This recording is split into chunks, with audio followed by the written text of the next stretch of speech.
Good afternoon. Here is my video to explain why I'm so delighted to have been nominated for this award, sponsored by Parfit Cresswell Solicitors, and three areas of influence I think I've brought in over the past few years. There were three things I was going to shortlist. One is how I've worked at a business level, two at a local level, and three at a national level. And underpinning it all really is my passion for improving women's rights and equality, and that's underpinned everything I've worked on over the last sort of 20-year career. So I began working in women's football, working for the Football Association, and in the 90s, and have helped turn it into the top female participation sport in the country. And that influence of elite sport and role models, I think, has always been really, really important. About 4 years ago, I left the FA to join Intelligent Health, where I'm marketing director there, because I saw there was a seismic shift in going from elite sport being really important, but also the ability for everybody to be active and the importance of activity for everybody, especially for women. There's a big cliff after about the age of 14 where girls think it's not for them to be active, and actually that gives a massive health impact on society, on individuals, on families, and we really need to address this problem. And so my initial career had always been focused on elite sport and how you create the right role models. But in Intelligent Health, I've been amazed at the influence that we can have and should have, and the behaviour change we need to support to create a healthier, happier society where everyone wants to live. So there's three ways I've wanted to look at how I do that. One is at a business level, at Intelligent Health, how we work to create that influence and change. Secondly is at a local level, when we're working with local organisations and councils, how we do that. And thirdly, at a national level, how you change the debate.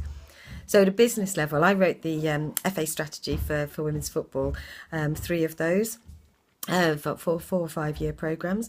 And so one of the first things I did at Intelligent Health was look at our strategy, trying to create a simple narrative that people can understand, that building activity into everyday life is really important, is something you can do, is a normal thing to do, because so much of our life is spent about trying to sell us other things to do. So whether you're being other entertainment, whether it's computer games or TV, whatever it is, actually just being active is something that's been packaged and created by leisure centres to go and pay to do something, when actually we can all do something in our daily lives, whether it's a bit more walking, whether it's a bit of gardening, and we've just moved the debate a little bit away.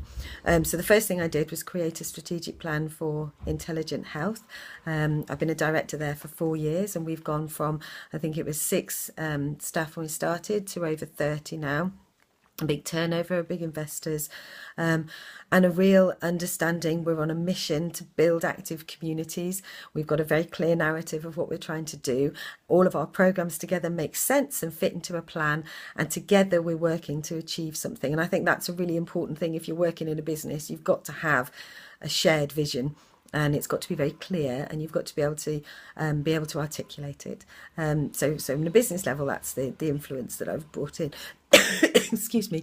At a local level, we work on a programme called Beat the Street, which is a walking and cycling game which people play in a town. So we turn a town into a game. Think Pokemon Go, but without the apps. It's a real life game that you use little RFID cards to touch sensors around a town. Every time you touch them, you get points.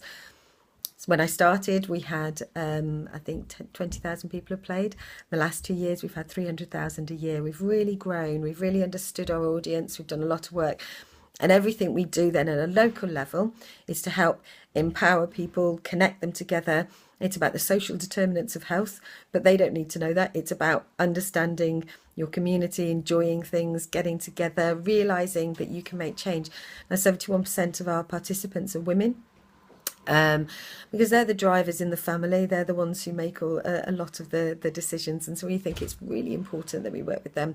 So I'm very passionate that we do that, and I'm really pleased to see that the evidence of our programmes of sustained behaviour change, of people changing their lives, spending more time together, getting out into their green spaces, working better in their communities, that is having an impact, and it's having an impact across the country. I'm very proud of. And thirdly, at a national level, so building active communities, our mission statement is all about that. It's activity is a fundamental part. Movement is life.